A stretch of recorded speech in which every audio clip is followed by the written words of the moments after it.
नमस्कार, मैं हूं आपके साथ मयंक। तो देखिए, फारस की खाड़ी में और हुर्मुज में ईरान ने दिखाया है अबू मेहदी का जलवा। देखिए, अबू मेहदी ईरान की वो मिसाइल है जिसका बहुत ज़बरदस्त तरीके से जो है इस्तेमाल किया गया और जिसका प्रदर्शन किया गया फारस की खाड़ी में और हुर्मुज में। हम ये समझने की कोशिश करेंगे आखिर कैसे पिछले 48 घंटे में जो ईरान ने वॉर ड्रिल करी है फारस की खाड़ी में, समंदर में और हुर्मुज इलाके में, उसकी वजह से कैसे अमेरिका को पीछे हटना पड़ गया। देखिए, मैंने वीडियो बनाया था, पिछला कल ही वीडियो बनाया था कि कैसे अब्राहम लिंकन जो है वो पीछे हो गया, ईरान के करीब पहुंच गया था, ओमान की खाड़ी में हुर्मुज के इलाके की तरफ आगे बढ़ रहा था, लेकिन उसे पीछे हटना पड़ा और वो अब अरब सागर में है। मैंने समझने की कोशिश की आखिर वो क्या वजह थी जिसके कारण अब्राहम लिंकन को और बाकी जो डिस्ट्रॉयर्स हैं अमेरिका के जो ईरान के करीब पहुंच चुके थे उन सबको पीछे हटाना पड़ गया।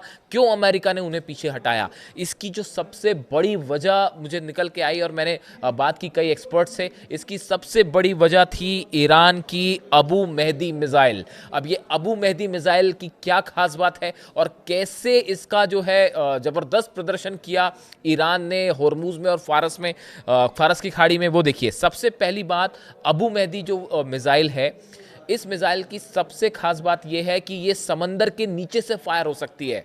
ध्यान से समझिए आप कि आपने मिसाइल्स देखी सरफेस से फायर हो रही हैं, एयर से फायर हो रही हैं, शिप के ऊपर से फायर हो रही हैं, लेकिन इस मिसाइल की खास बात यह है इसे समंदर के अंदर से यानी पानी के नीचे से फायर किया जा सकता है और ये सटीक निशाने पर जाके गिरेगी।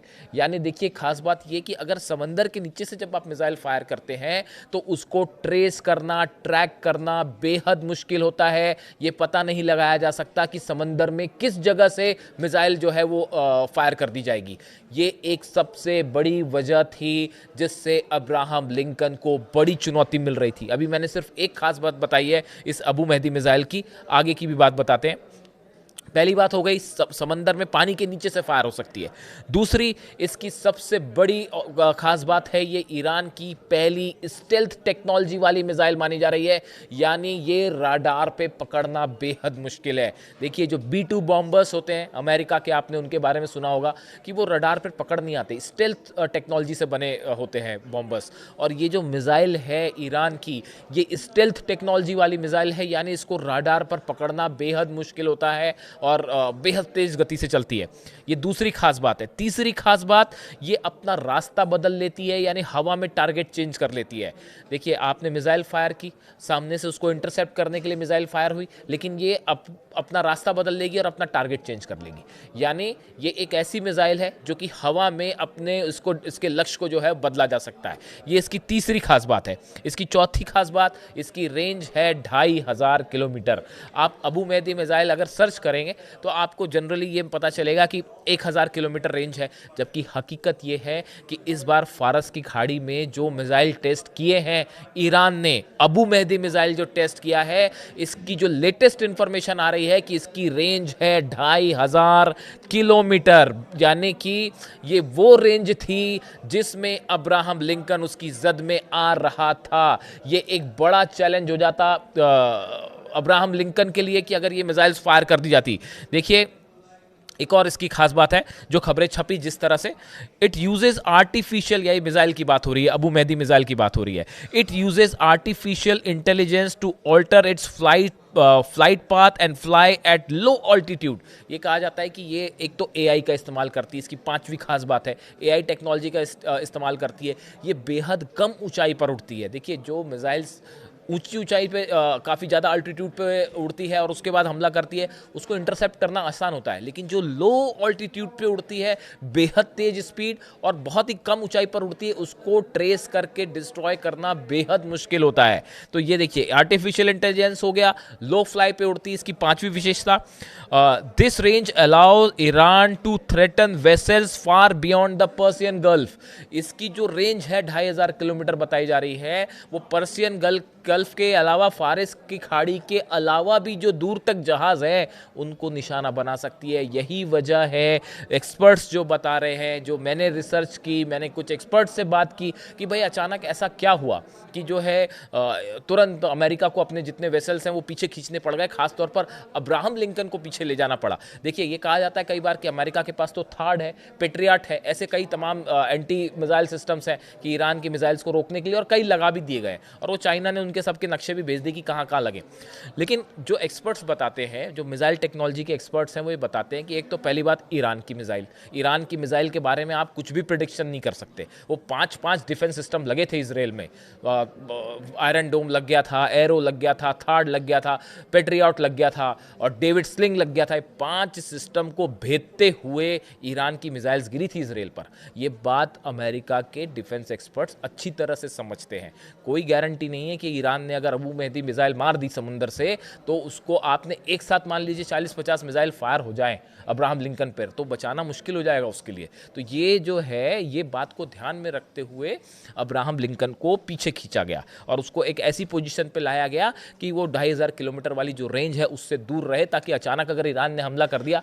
और देखिए, इसलिए उसको पीछे खींचा। ईरान कहाँ मानने वाला। जो खबरें आई हैं नई, जिसको लेके सेंट्रल कमांड जो है अमेरिका की, उसने आपत्ति भी जताई कि भाई ऐसा मत करिए, वो ये है कि ईरान के जो ड्रोन्स हैं, वो जब अब्राहम लिंकन आया तो पहली बात तो ईरान के जो ड्रोन है वो मंडराने लगे, उनकी फ़ोटो खींचने लगे जहाज़ों की, ऐसी कई फ़ोटो भी बाहर आई और वो आसपास सर्विलांस करने लगे। तो अमेरिकन जो नेवी है वो इस बात से परेशान कि भाई ऊपर ईरान के ड्रोन मंडरा रहे हैं, ऊपर ड्रोन मंडवा रहे हैं, वो सब कामकाजी ड्रोन की सीधा आके गिर जाए, अपने साथ वो पेलोड लेके आए हैं, हथियार लेके आए हैं, वो गिरा दे तो समस्या। तो वो मंडरा रहे थे, तो सेंट्रल कमांड ने कहा कि पहले इसको बंद करिए। उस पर मैंने वीडियो भी बनाया कि आप हमारे ऊपर मंडराइए। जब उन्होंने पीछे खींचा अब्राहम लिंकन को, जब उन्होंने अरब सागर में वापस ले आए, तो उसको भी फॉलो किया ईरान के जो ड्रोन से उन्होंने, यानी उसको बाकायदा छोड़ के आए ओमान की खाड़ी से। फारस की खाड़ी, जो हॉर्मुज इलाका है, मैं लेबनान के कोला एरिया में हूं और आप देख सकते हैं कितनी तबाही हुई है यहाँ। तो ईरान के ड्रोन बाकायदा उसको फॉलो करते रहे, ऐसी खबरें आ रही है, और वो बाकायदा उसको छोड़ के आए कि अरब सागर तक पहुंच गया, उसको फॉलो करते रहे, ऐसी भी खबरें।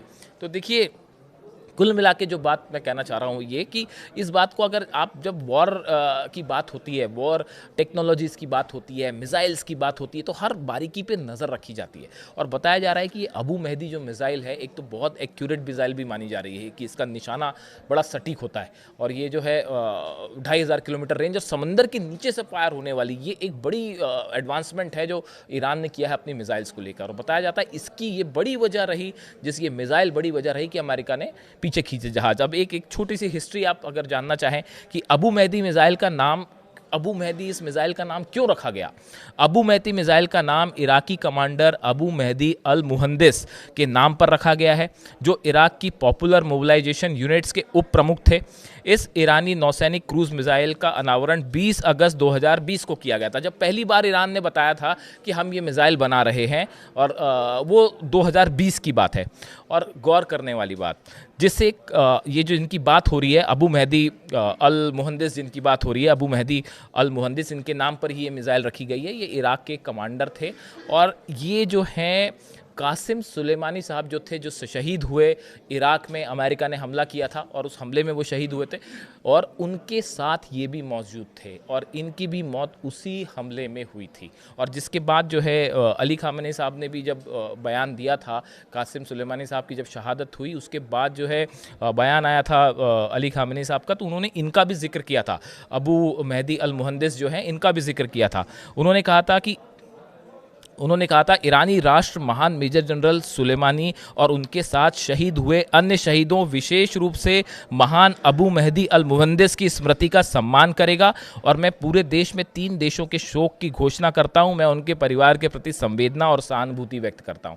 ये बयान आया था अली खामेनी साहब का जब कासिम सुलेमानी साहब की शहादत हुई उसके बाद, और उनके साथ ये भी मौजूद थे इराक के कमांडर। और इन्हीं के नाम पर ईरान में देखिए जितने मिसाइल्स हैं, ड्रोन्स हैं, अगर आपने कभी देखा हो तो जो कमांडर्स शहीद हुए वो अपने शहीदों का हमेशा सम्मान करता है ईरान, और किसी ना किसी मिसाइल का नाम, किसी ड्रोन का नाम, किसी जेट का नाम उनके ही नाम पर रखे जाते हैं। तो ये जो अबू मेहदी मिसाइल है, बताया जा रहा है कि इराक के जो कमांडर थे, जो हमेशा ईरान के साथ रहे और अमेरिका खिलाफ हमेशा वो लड़ाई करते रहे, उनके नाम पर, उनके सम्मान के तौर पर ईरान ने इसका नाम रखा था। अब देखिए, जो ऐसी की खबरें हैं पिछले कुछ समय में कि अमेरिका और ईरान के बीच में बातचीत की स्थिति बन रही है, और ये कहा जा रहा है कि आने वाले शुक्रवार को बातचीत हो सकती है इस्तांबुल में। लेकिन अभी इसमें बड़ी सारी चीज़ें हैं जो बीच में हैं, और एक नई खबर आनी शुरू हो गई है जिसको लेकर हम अलग से वीडियो करेंगे कि एक बार फिर इजराइल, ऐसा बताया जा रहा है, कुछ जगह ऐसी चर्चाएं हैं कि अचानक इजराइल में बड़ा मिलिट्री मूवमेंट और एयर फाइटर जेट्स की तैयारी शुरू हो गई है। तो यानी क्या अमेरिका पीछे हुआ और क्या इजराइल के जरिए हमले का प्लान है? इस तरह की भी बातें सामने आ रही हैं। इससे जुड़ा जो भी अपडेट होगा मैं अगले वीडियो में आप तक ज़रूर पहुँचाऊँगा। ये वीडियो आपको कैसा लगा कमेंट करके ज़रूर बताइए। Thank you so much.